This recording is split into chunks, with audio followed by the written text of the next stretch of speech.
వ్యాపారము చేసుకునేటువంటి వాళ్లకు మంచి లాభదాయకముగా ఉన్నది, అనుకూలముగా ఉన్నది.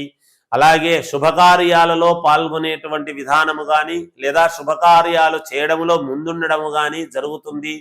దేవాలయాలు కానీ పుణ్యక్షేత్రాలు కానీ సందర్శించడం లాంటివి జరుగుతాయి. కొన్ని ఉన్నట్టుండి మీరు అనుకోకుండానే ధార్మికత్వముగా కొన్ని దానాలు అనేటువంటివి చేస్తారు తెలియకుండానే.